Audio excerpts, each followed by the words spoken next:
Thank you so much, Tom. I don't know about all of you, but I'm learning so much today, and I'm so grateful to all of our speakers and for their willingness to share their expertise with us. We are going to jump right into our virtual roundtable discussion, which is our final session for today. And I personally love roundtable discussions because you get a chance to ask real-world, real-life questions and get really valuable insights from people who've been there. So for those of you who have never participated in a roundtable discussion before, this portion of our program really depends on your participation. So if you have a question for the panel, please use the chat feature to submit it. Our roundtable panel today includes both of our keynote speakers. So Simone and Tom will be hanging around with us, as well as Janet, who you met earlier in our presentation. And while we have already introduced Simone and Tom, we have not yet talked very much about who Janet is. So I will take a brief moment to introduce her. Janet is the president of the Pines of Sarasota Foundation and also serves our community and our profession as the current president of the AFP Southwest Florida chapter. I feel so grateful to work on the board with Janet because she just has such a wealth of experience and knowledge in fund development. She has raised philanthropic dollars in 32 countries and all 50 states. Which, you know, I would put like exclamation point on that. That's pretty remarkable. As a nonprofit executive with a history of successfully delivering sustainable financial and operational and policy gains for organizations, you will find her enthusiastic and completely committed to the philanthropic arena. So Janet, thank you for joining us as a panelist today. Again, this is a roundtable discussion which requires your input as the audience. So please submit your questions in the chat. And to get us started, we did have a couple of questions that were submitted before the forum started today. So we'll start with Janet. And the first question, Janet, is what advice do you have for a new fundraising professional who switched careers just before COVID-19? Thanks, everyone. Amy.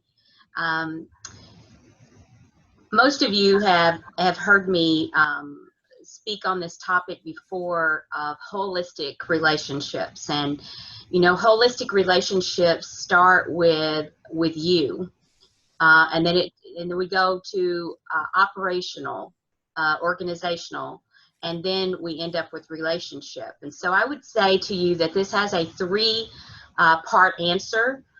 First and foremost, if you're new to fundraising during this time, you probably have the greatest opportunity to develop your professional knowledge. There are so many free or low cost, such as Fundraisers Forum. This is half price for you guys today. You have so many opportunities to learn from professionals with free webinars, free opportunities, free phone calls, free blogs, all of those things to learn from others in your community. We also, of course, through AFP have our mentoring program at the Southwest Florida chapter you can certainly be a part of. The other thing I would encourage you to do is take this opportunity to learn about your organization. Take the opportunity, instead of spending 3 hours driving to a donor meeting, taking an hour or two with a donor, and then driving back to the office.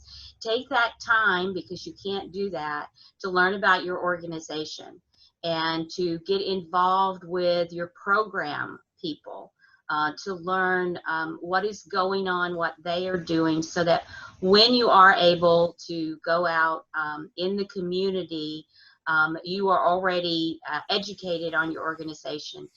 But the final thing I would say to you is that fundraising hasn't stopped. And so we are fundraising and building relationships just like we were, you know, 6 months ago. So your donors are waiting to hear from you, and they're waiting to know you. So if you are a new fundraiser in your community, absolutely take the opportunity to develop your professional you know, portfolio during this time of all of the free stuff that you're able to get. learn about your organization, but be with your donors, whether it's Zoom calls, phone calls, whether it's writing handwritten notes. Introduce yourself, because fundraising is all about relationships. And so if you're going to wait until you can see someone face to face to start relationship building, you probably won't be in this profession very long. So go out, meet your people by phone, by Zoom, by Facebook Live, whatever it is you need to do to get in front of them so that they know you. And then when you get to meet them face to face, you're old friends. And there's no better opportunity than right now, because they're at home and they're lonely and they're waiting for someone to call them. So pick up the phone and call. Great advice, Janet. Thank you so much. A reminder to everyone participating in the call to please submit your questions via the chat. Tom, the next question is for you. What are your suggestions for moving donors to monthly giving programs? Well, two things, I guess. First, you can prioritize it so that you have, when a new donor comes in, you're giving them a choice, but you're clearly preferring monthly giving. The other part of that, of course, is taking existing annual donors and asking them, basically, it's just another kind of appeal, would they consider becoming a monthly donor? Many people, it's like a no-brainer. Sure, why not? The monthly giving phenomenon has only recently started to, recently being the last few years, has started to penetrate in the U.S. philanthropic market. It is way more common in Australia, Canada, the UK. In other words, it's kind of the default in other countries. In the United States, it hasn't become that yet, but I can testify as a donor that I actually much prefer monthly giving. There's a chemical reason for that. When you make any form of gift, your brain releases three happiness chemicals. That's the scientific name. And if you only do it once a year, you get, that once a year. And if you do it monthly, even though it's just coming in on your credit card statement, basically, unless they're doing something better, you still get the release of those chemicals. It's automatic. It's autonomic. Goodbye. Sorry about that. I thought I had all my phones turned off. Anyway, it's not more complicated. Monthly giving is... It's actually what we should be doing, because everybody has now been trained, and particularly since the COVID-19 crisis, everybody's been trained to shop online, have it delivered and so forth and so on. We are really used to doing it, used to using our credit cards and so forth. So it is, it's a habit whose time has come. Very good. Thank you, Tom. Simone, the next question is for you. Do you believe the development director or the senior level development staff person should attend board meetings? And the second part to that question, if they're not currently invited to the table, how do they make the case that they should be there? Definitely, I believe that the senior development person, whatever his or her title is, should be at board meetings. The key, and I think the reason why a lot of CEOs don't want them there, is because the CEOs don't trust that the development officer will be quiet unless called upon. So I believe that, in fact, multiple senior staff should be at board meetings. If you have a chief financial officer, chief program officer, they are there. It gives them the opportunity to say hello to board members. It gives them the opportunity to chat with them briefly. When I was a chief development officer, I always got to the board meeting early so that I could like chat with Mary and ask her if she could help me do whatever. And so they do not speak unless invited to speak, but they are there to hear all the key things that are going on within the board. I once had the experience where I was at a board meeting and there was a question asked and I had the answer. So I wrote a little note and I passed it over to my boss and said, I had the answer. And I kind of looked at him and said, the answer. But he never called on me. So after the board meeting, I went up to him and said, I had the answer. Why didn't you call on me? And he said, because I did not want to go down that road at that time. And I trusted you enough to know that if I hadn't called on you, you wouldn't speak. Very good. Very good. What a great example. Thank you.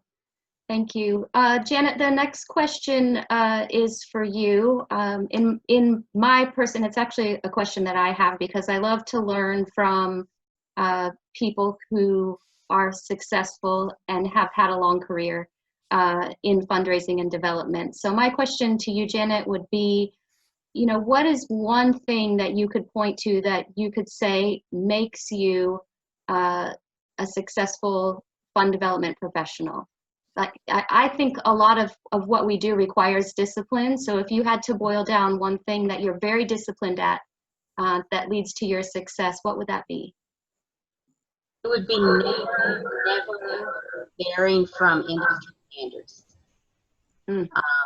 It is the commitment to know fundraising and how fundraising works. And it's the commitment to learn from the professionals and not think just because you have, you know, you may know this piece that you know it all. And so, you know, being here today with Tom and Simone, it's such a pleasure for me. These are the two names that I have known throughout my career. You know, serving on the CFRE board also helped me to realize the importance of following the industry standards. We are all in this together, and following that ethical fundraising philosophy. And so I truly believe that you know, I've had the opportunity to be a part of over $1 billion given in the philanthropic community throughout my career.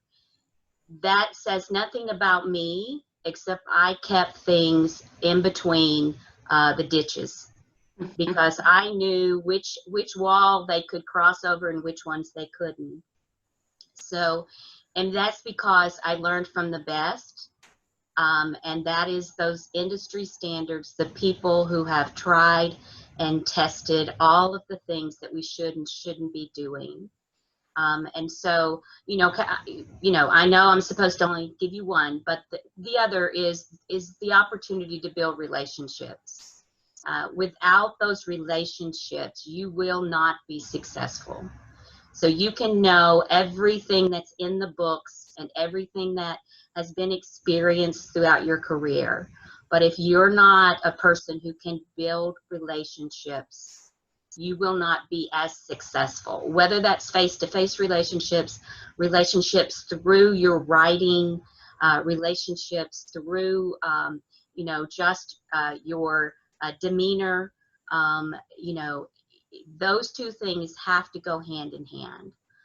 So it is the people that I have met in my life, whether it was the professionals, the opportunities I had, or whether it was on the donor side, that have helped me to succeed for these amazing organizations that I've had the opportunity to serve. Very good. Thank you so much, Janet. Tom, the next question is for you, and it has to do with online giving. The question is, how do you make your online communication stand out in these days where people are inundated with emails? Should you call ahead of time and let donors know to be on the lookout for your message? I'm only laughing because it adds such a big layer.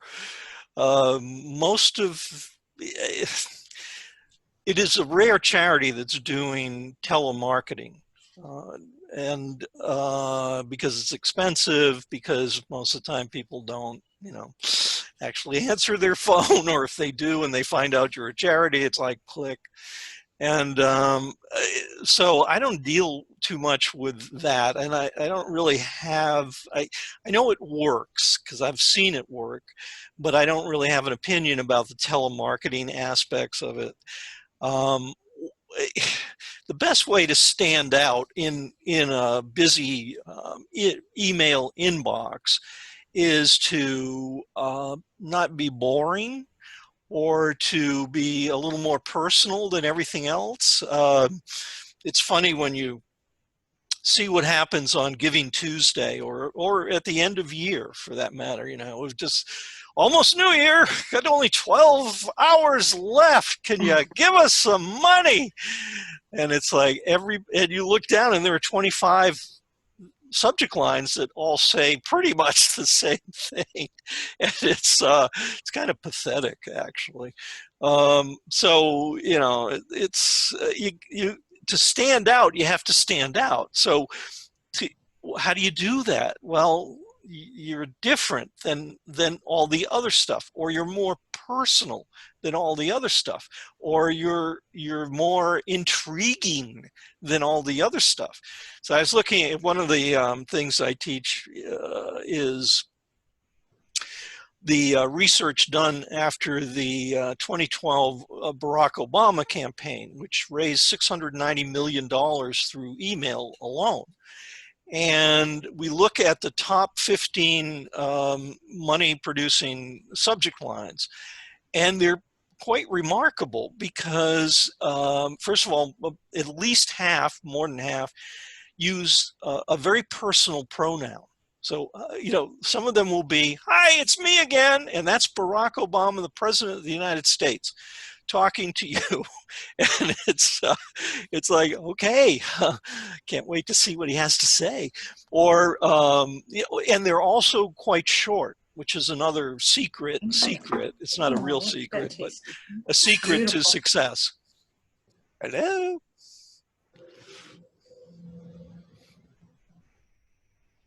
Anybody home? Sorry about that. I think we just had some noise interference. Now what?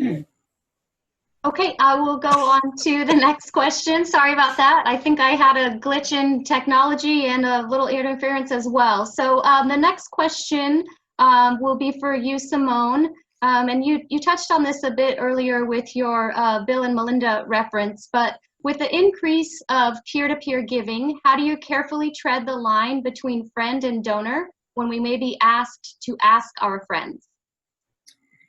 Yeah, I have actually some real concerns about peer-to-peer fundraising.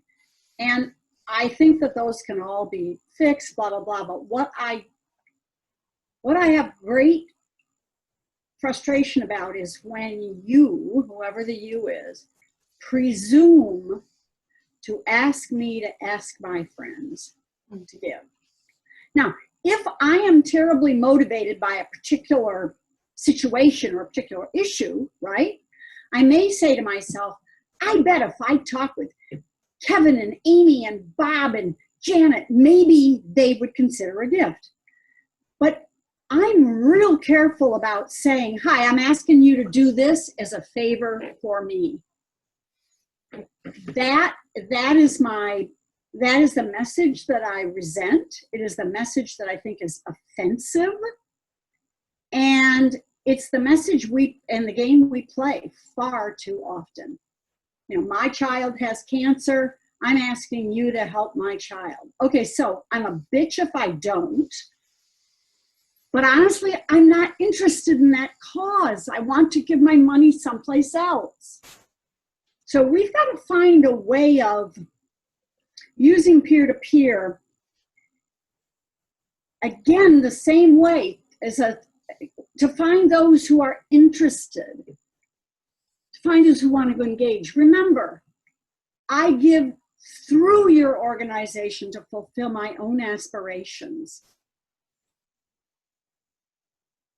Very good. Thank you for that. Janet, the next question is for you. Are there tips you can give when you're calling donors for the first time and you keep getting their voicemail? Should you leave a message? And if so, what should it say? First of all, I would say I prefer to get a message, especially if they're new donors. And the reason why is because I can show my passion and say a lot more than if they get on the phone and they say, I don't have time for you, and they hang up. And so when you get a voicemail, this is your opportunity to shine, to share your passion about them and your passion about your organization. So to me, it is really a great opportunity to say why you're calling today and make it where you can be so enthusiastic that they're going to want to call you back. That's my 2 cents. Very good. Thank you, Janet. Tom, the next question is for you. The question in the chat says, we've all been chanting the mantra donor-centric or donor centricity for years. You recently announced you were removing that term from your vocabulary. Can you help us understand why, and how does this change our donor relations going forward? It changes nothing. I'm just removing the term from my vocabulary because it has been utterly misunderstood by so many people. The part of the problem is the word centric, which turns out to be a trigger term for many people because they're thinking, well, why are we making the donor the center of anything when shouldn't it be the people we serve? And of course that's true enough, but donor centricity came out of marketing. It is a borrowed term. The term in consumer marketing is customer centricity, and it merely is an approach toward how you deal with your customers and give them good customer service so that they come back and they the repeat sales and so forth. What I learned early on was that that fundraisers didn't quite, I thought, know who their customer was. Often their customer seemed to be kind of their boss, or I don't know, board chair or something like that. But I came out of marketing, selling stuff, and not out of fundraising. So my training and orientation was very different. And what I concluded finally was that the fundraisers did have customers, and that customer was the donor. And so for the fundraiser, donor centricity was very important. But what has happened over time is and in fact, just in the last, since March, since the world got turned on its head, the community centric has been proposed as a better, more ethical way to look at this. And I finally threw my hands up and said, it absolutely is, it's fine, it can coexist, but it is not the opposite of donor centricity. Donor centricity only deals with communications and fundraisers' service to their donors. So I thought, well, screw it, I'll just change the name. I like how you think, Tom. I like how you think. Simone, the next question in the chat is for you. What would be your top tips for an organization that is new, in all caps, new to fundraising, one that has traditionally relied on government grants and contracts? What would be the most important things to focus on in the first year? So I think probably the most important thing to focus on in the first year is not asking for money. Because again, when we don't know some level of the body of knowledge, when we don't know, oh my gosh, I can't believe I did that, I should never have done that, then we're going to have to repair that later. So I would, and I've done this with a couple of clients, given COVID and everything. It's like, take this time to read these 3 books. Look at who's currently interested in you and may have already given, and organize your thinking. Do not allow anyone to say, let's do a fundraising event. And no ideas, please. So to me, it's really, on some level, the good news would be if the government had sent an email to our organization or a letter, and of course, and sometimes they do, saying, we're not going to be giving those contracts anymore. And the foundation, the community foundation that you get money from, you're talking to regularly so you know what their interests are, and they're telling you our interests have changed. Well, now you have a year or whatever to build your capacity, to build your understanding. And these messages are out there. Very good. Thank you, Simone. Janet, the next question is for you, and it was submitted in a private chat, so the rest of the group won't be able to see it, but it says, what is your advice on how to make a joint fundraising effort between collaborating nonprofits the most effective? First of all, there has to be a relationship between those 2 nonprofits. They have to have a mission that complements each other. You have to have the same ethical guidelines. You have to make sure that the boards understand of what's going to happen. And you never share your donor list with each other. And once you have all of that in place, you need to get, you need to sit down with each other. You need to talk about why your mission and their mission complement each other, and why your donors and their donors need to hear the same message from the 2 organizations.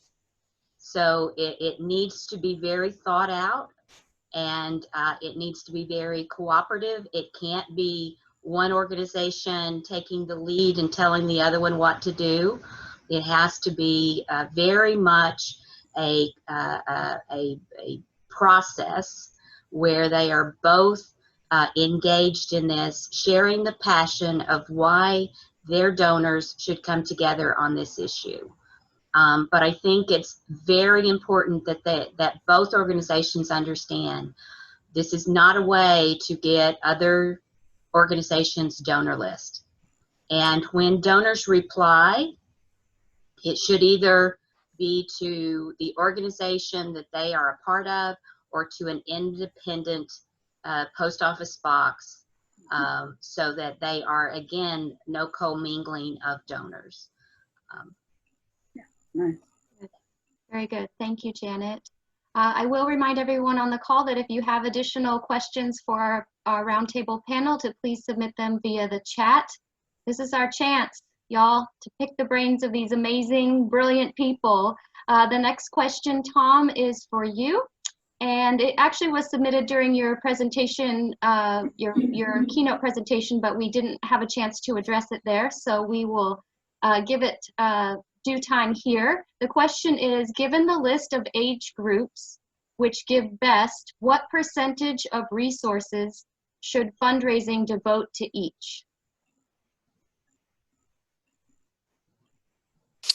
Well, even though I'm trying to get people more aware of who they're actually talking to, because one of the things as a copywriter, which is all I am basically, you always have a face in your head. You're talking to a specific person, and if you think you're talking to a 25-year-old instead of a 75-year-old, you aren't going to be saying the same things. And so it's an unrealistic, you have to go with your biggest average. And we know that 55 is when people start to tumble into their prime giving years. Now, does that mean you should ignore people younger? No, absolutely not. For instance, United Way, they probably, at this point, for the most part, rely on younger donors because they're still kind of tied to the workplace model, or they're doing their Live United thing and so forth. And it can have a social dimension to it, and that's important. So you devoting resources basically in my world is okay, we got a limited budget, we've got a limited amount of time, we've got a limited number of channels that we are comfortable and capable in. If you're really good at social media, well, then spend more time there than maybe the average charity would. But your typical, you're making most of your money from the 20%, not the 80%. So you're thinking, okay, how do we work with major donors? How do we work with mid-level donors and get them to give more? Because if I gave you 250 and you asked me for 500, I can usually do that. One of the best pieces of advice I've ever heard was, how do you double income? Well, you ask for twice as much. And most people who, if they think you're doing a good job, most people say, sure, why not? And so forth. So I'm not sure the things I would see that charities don't do enough of is in communications work is planning. So how many times a year are we going to make an appeal? How many times a year are we going to get back to them and report back to them? How are we going to do it, digital or print, et cetera, et cetera? Who are these people? Have we ever asked them a single thing about themselves? Or do we just roll along year after year assuming we know who they are? And we saw those word clouds earlier that were done by Jen Chang and the Royal National Lifeboat Institution. That was a first time. That charity has been around since 1830. It was the first time they ever asked their donors, well, who are you people? What do you like? And the response was enormous, by the way. People were like, oh, you really want to know? Hey, I'll tell you. So the most important thing to do is find out more about your donors, because right now we're all guessing. Great advice. Thank you. Simone, what trend in our profession should we all be in tune to right now, in your opinion? What trend?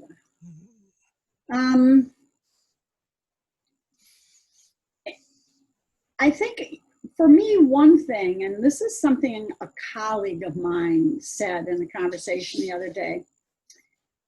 He said, why is it important, no, crucial, for fundraising leaders to be completely aware of and conversant on current events and social issues? And in this day and age, actually in all days and ages, but where we are right now, if your organization can't or isn't aware of Black Lives Matter, isn't aware of women's rights, isn't aware of all of these sorts of things, and whatever is actually, let's just pretend, the biggest business in your town just shut down. We live in a community, a smaller community and a larger community. And if we're unable to speak with our donors about current events and social issues, I think we look like fools. And I think we are sending a message that we don't care about any of that. So it's not that you have to raise money or speak out for that, but you better be prepared for a donor saying to you, so what do you think about what President Trump did? You don't have to be political, but you have to be aware. and, as my colleague said, conversant. Very good. That's great advice. Yes, we do have to be informed. Very good. Very good. Janet, the next question for you. Are there any tips you have on how to develop memorial gift donors? Well, you know, I work in a senior care community, and memorial gifts are very important to our organization, where we're taking care of seniors in their final stages of life. And so what I would say is that it's all about those opportunities to honor people. The best way I know of getting a memorial program started is to start it yourself. You know, make sure that your board is also sharing when someone passes away in their life, giving a gift in honor, memory of that person, and tell the stories. Tell the stories of the donors. Share the relationship that individual who has passed away had with the organization. And make sure that they are honored for the contributions that they have given to your organization, and then you can simply say, with the permission of the family, you know, in honor or in memory of this person, you know, you can give a gift to that person. I think the greatest thing is when family members do that, when they are the ones telling the stories and not relying on the organization to do that. But it's simply just a part of honoring the contributions that person has had during their life or during the life of that they've been a part of your organization. So really it goes back to honoring the legacy that person has left. That's great. Just to follow up to that, Janet, how do you steward those donors beyond that memorial gift? I think it's that relationship. You call, you check on them, you send them a handwritten note, perhaps on the anniversary of that loved one that passed away. You make sure that they know you care about them. And I think Simone wanted to follow up. I saw her hand up. Yeah, the comment I would remind us all of is, I give memorial gifts in honor of the mother of a friend, whatever, but I'm never going to give to you again. Do not assume I gave it in honor of.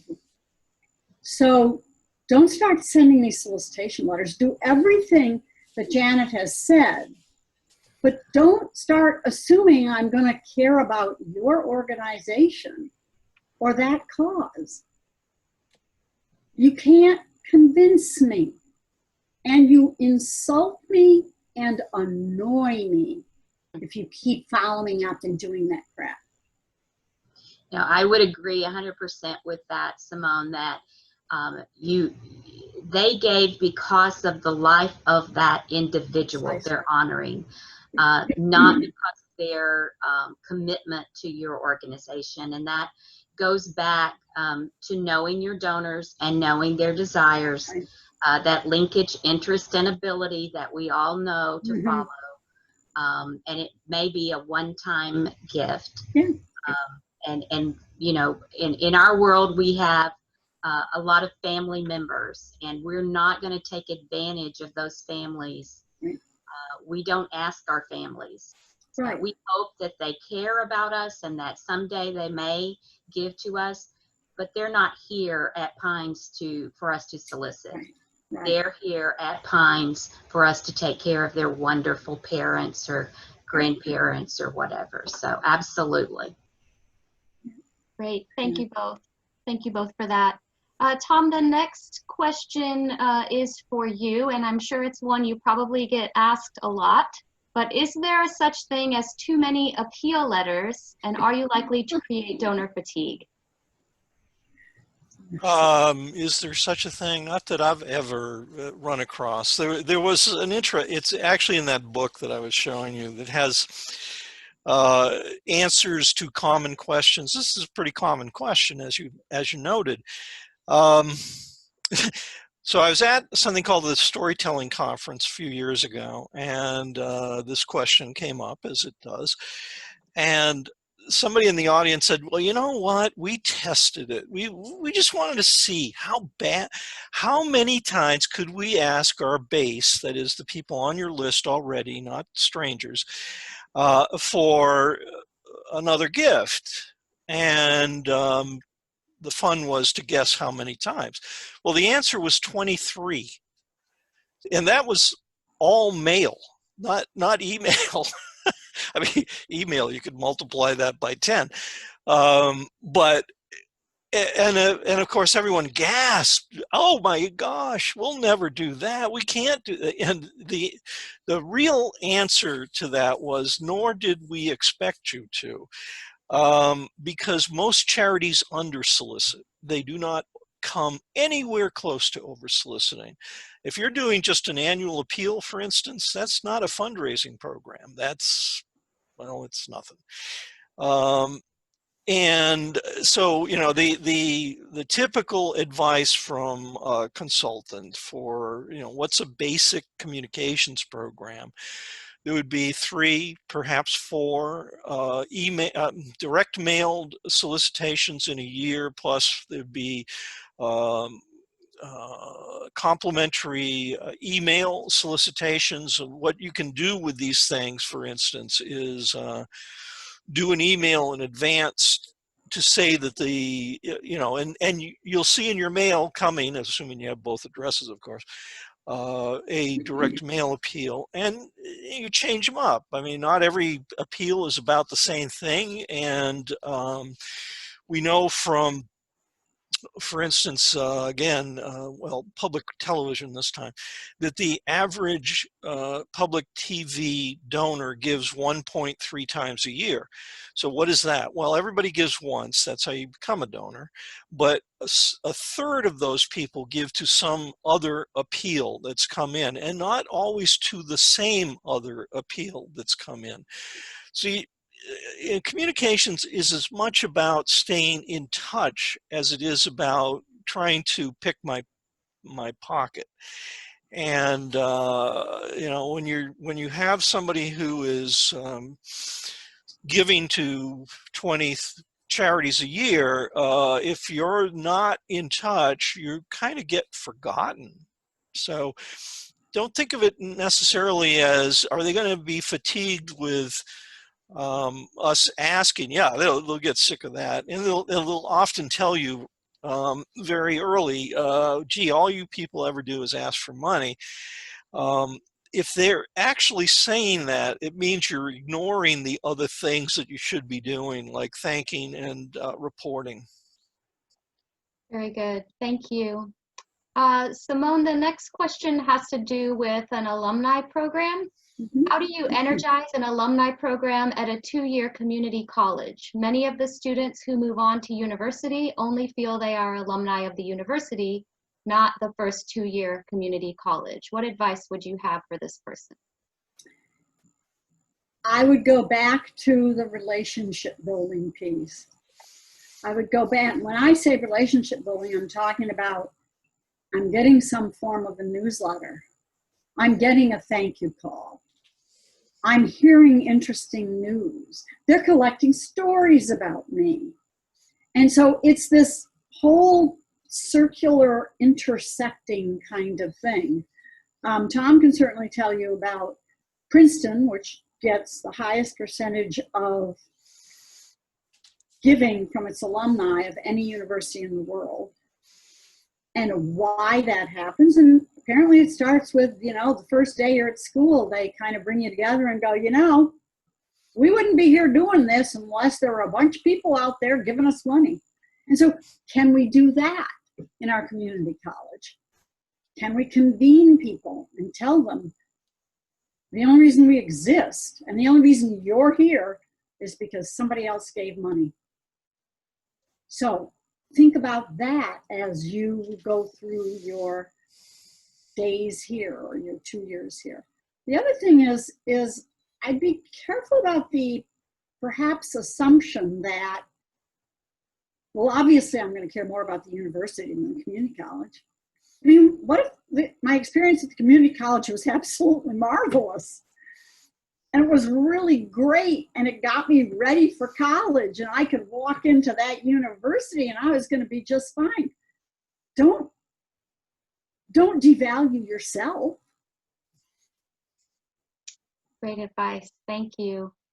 Janet, the next question, do you recommend adding a "did you know" informational slip in with a thank you letter or tax letter to inform the donor about the organization's programs and services as a way to engage them? With a thank you letter, absolutely not. The thank you letter is about the donor, and absolutely not for the thank you letter. For a receipt letter, I assume that's what is meant by the tax letter.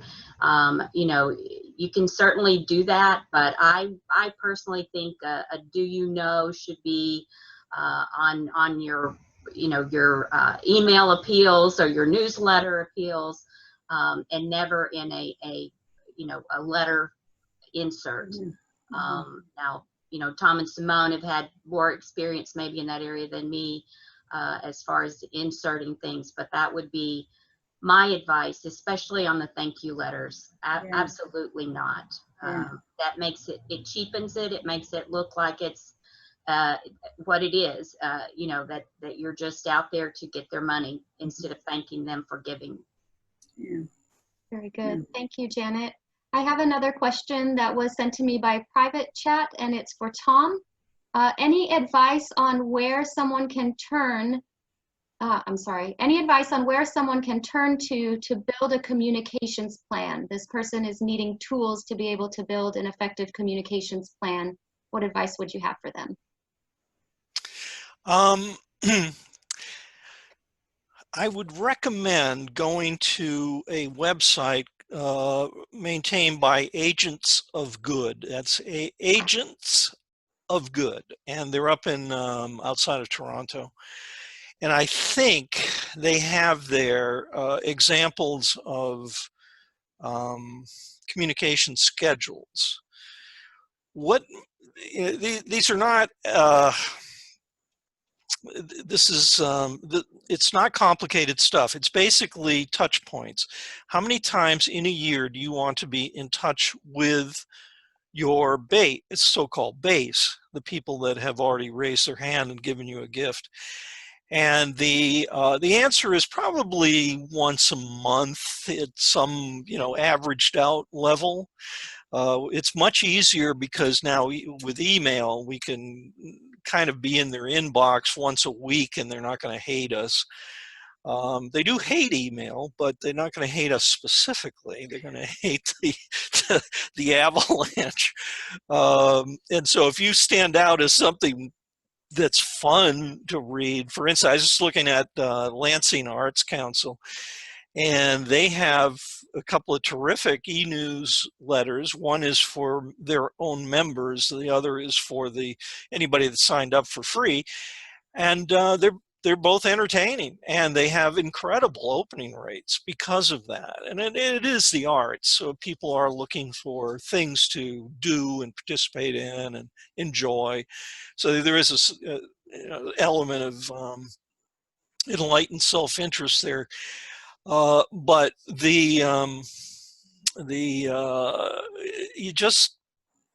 the question was a schedule.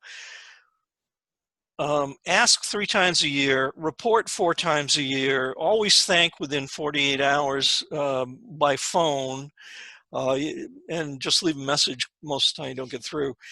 And then do a physical thank you as well that is not some boring old on behalf of the board of directors thing.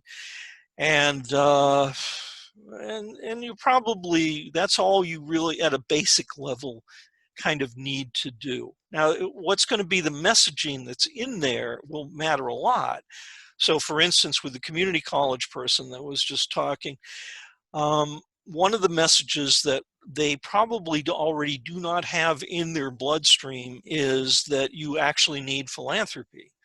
So you need to have a case for support, and you need to, as Simone was saying, as Princeton does, you need to make them aware of the role of philanthropy.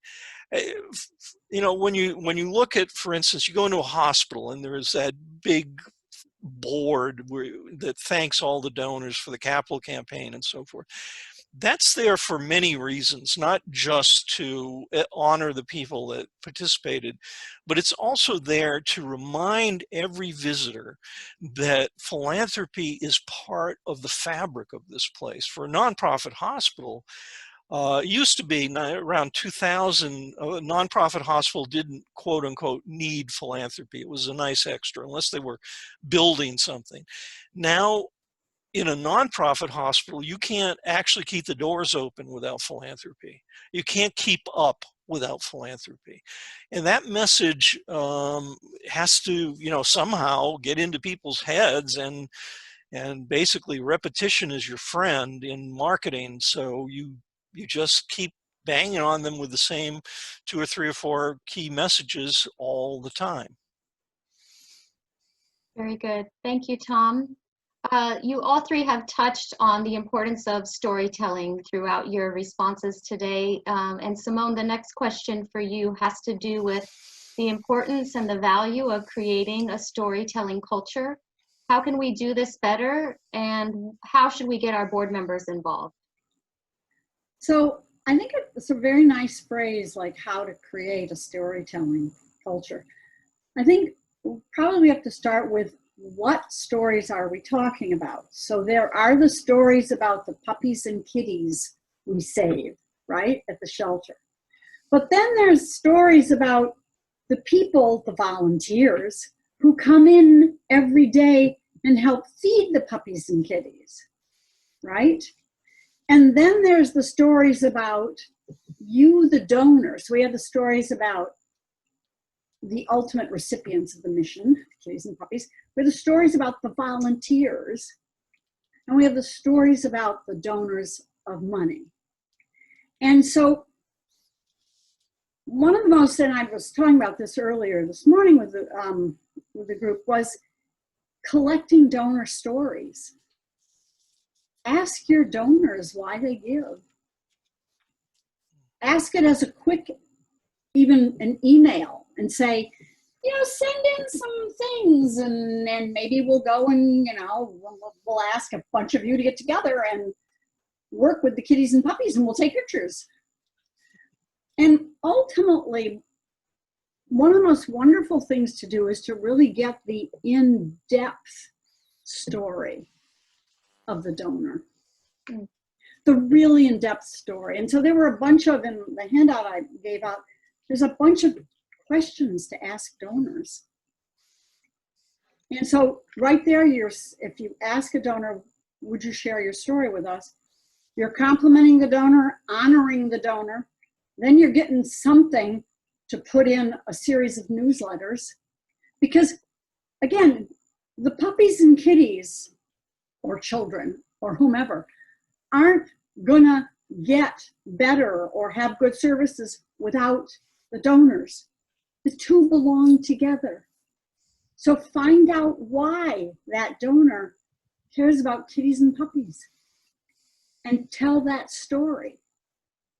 And maybe it's the story of an elderly woman or man who has an old picture of herself with her puppy, and you can use that picture, and there's this really cool statement she made. So those are the stories, and the only way we know the stories is when we ask someone to share the story with us. And it's the weird things that become much more interesting. Geez, I had no idea that Mary had, you know, a dog that she loved, and then the dog got pregnant. There were 6 puppies, and then she had to get rid of the puppies or find a place, but then she kept one. And I mean, just think of the stories. That's great. Thank you. We have about 5 minutes left, and there was actually a comment just submitted by private chat in related to what you just said, Simone. And the question is it appropriate to make up stories for appeal letters? You know, I think that's an interesting question, and I've certainly heard about it and thought about it before. I think it's appropriate to say the names of the people whose story I'm telling are not their real names. But I would not make up stories. I mean, what does it say that we can't find enough stories? And if anybody ever found out that you had made up a story, what do you think they're going to think? What else are you lying about? Great advice. One of the foundations, like you talked about earlier in your presentation, Simone, is just the base of knowledge that we have to have. And one of those tenets is always, always, always maintaining public trust. So I agree completely with what you've just said. It looks like one additional question, actually two, if we can squeeze them in. Janet, the first for you. What is your advice on strategies to engage lapsed donors? I think lapsed donors are like lapsed family members.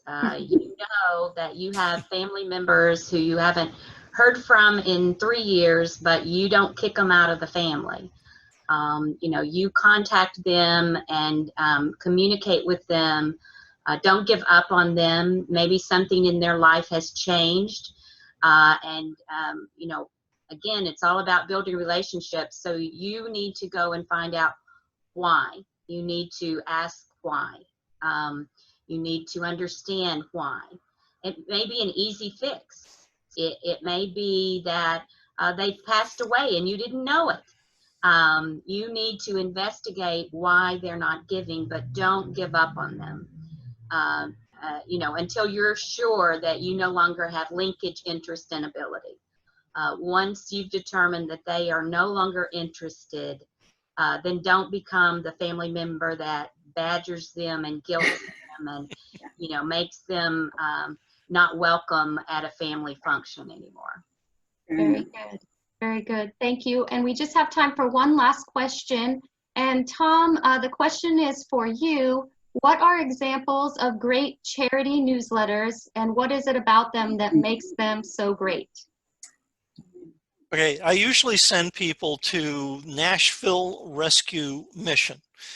And if you go online, you should be able to find them, and you should be able to access, one can hope, their newsletters. They used to be on the web. Last time I checked, they were on the website. But what is special about them, Michelle Brinson is their editor, has been for a long time, and she took something called the domain formula, which was a tested template for producing a money-making donor newsletter. In other words, one that was in the black instead of the red. And she just brought it to another level. And you know, so go visit their site. Whatever they're leading with is kind of what they typically do. Michelle is has made a good habit of meeting people. This is a homeless shelter. Meeting people that are being served by the homeless shelter. Sometimes they're families that just have lost their means to live. Sometimes they're people with addiction. Sometimes they're vets. Sometimes, you know, it's all sorts of things. And these days, the homeless shelters are filling up because of all the you know, bad news in the economy. She meets them. She gets to know them. And she will offer to them, not in any guilt way, but if you'd like to share your story with our donors, that is how we actually make the money that keeps this place running. And many people do. They think this is great, actually, because they can give back to people who are helping them. Anyways, you know, that's what matters in a donor newsletter is that within a couple of seconds, I feel a surge of joy for having given to this cause. You know, a surge of joy for being part of this wonderful thing that is happening. And that's actually pretty easy to do. But most charities don't have that even on their list of things to do. So they're just pumping out information and hoping that, you know, some of it will land and make a good impression. But what makes the best impression is me knowing within seconds that I'm doing something that is helping somebody else. Great. Thank you so much. I feel really recharged and excited about my role as a fund development professional after hanging out with you all for a few hours today. So thank you. Thank you very much to all of our speakers, not only for the time today, but also leading up to today. I know how much work goes into putting together presentations for things like this, and I'm just very grateful to all of you for all that you did to prepare for today.